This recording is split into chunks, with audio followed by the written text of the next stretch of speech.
Shalom Bapak Ibu, Saudara-saudariku yang terkasih dalam Kristus.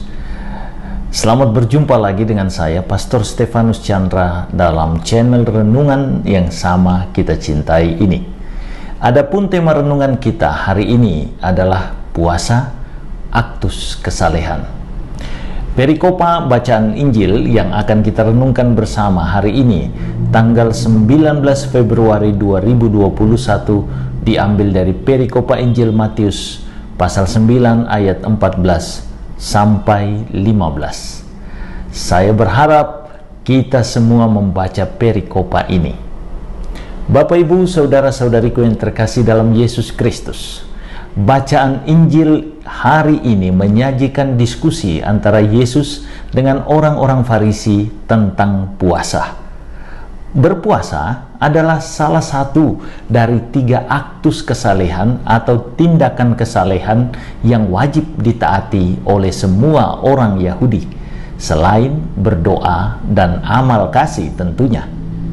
Tindakan kesalehan dilakukan oleh orang Yahudi sebagai jalan untuk memperoleh keselamatan, yakni hidup bersama Allah. Orang-orang Yahudi mengakui diri tidak layak dan penuh dosa, maka cara membersihkan diri adalah dengan doa, puasa, dan bersedekah agar mereka layak bagi Allah. Bagi para murid Yesus, perspektif berpuasa sangatlah berbeda. Manusia-manusia Kristiani tidak berada lagi dalam tahap merindukan kehadiran Allah, melainkan telah hidup dalam zaman keselamatan karena Allah yang hidup telah hadir nyata dalam Yesus Kristus. Itulah sebabnya Yesus menjawab orang-orang Farisi yang mempertanyakan para muridnya yang tidak berpuasa pada saat itu dalam tata cara Yahudi tentunya.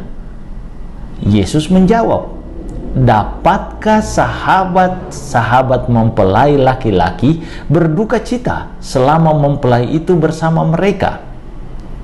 Yesus ada bersama dengan para murid saat itu. Memang aktus berpuasa diwariskan kepada manusia-manusia Kristiani, tetapi dengan perspektif sangat berbeda tentunya.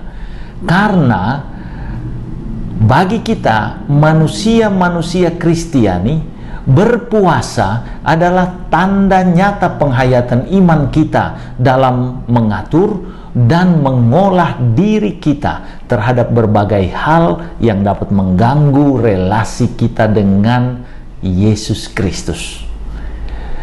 Dengan demikian, dapatlah dikatakan bahwa berpuasa itu adalah cara kita untuk merayakan kebersamaan dengan Yesus, mengungkapkan kedekatan kita dengan Yesus. Dan Yesus menyatakan dengan jelas, jika para murid itu jauh, pada saat itulah, jauh dari Yesus tentunya, pada saat itulah mereka berpuasa. Tetapi waktunya akan datang, mempelai itu diambil dari mereka, dan pada waktu itulah mereka akan berpuasa. Maka jelaslah puasa bagi Yesus haruslah menjadi pilihan pribadi secara bebas dari seorang manusia Kristiani ketika dia menyadari bahwa dia jauh dari Yesus. Puasa juga harus dilakukan secara bebas, bukan karena kewajiban, bukan karena dilandasi oleh kepentingan pribadi. Puasa yang diminta oleh Yesus, dan ini dikatakannya dengan jelas dalam ayat yang Kita dengarkan tadi, Yesus mengajak kita untuk berpuasa yang sungguh-sungguh disadari oleh kesadaran yang lahir dari dalam diri kita, dilakukan dengan tulus dan jujur tanpa dilandasi oleh pemikiran untuk memamerkan kesalehan pribadi layaknya orang-orang Farisi saat itu. Puasa bagi seorang manusia Kristiani adalah upaya kita untuk kembali ke fitrah kita sebagai manusia-manusia yang sungguh dicintai oleh Allah dan telah menerima Yesus Kristus, dengan memberikan diri dari berbagai kecenderungan dan membersihkan diri dari berbagai hal yang tidak sehat, pikiran, perkataan, dan tindakan yang menyimpang dari iman kita. Maka kita menunjukkan keseriusan kita untuk hidup seturut kehendak Allah.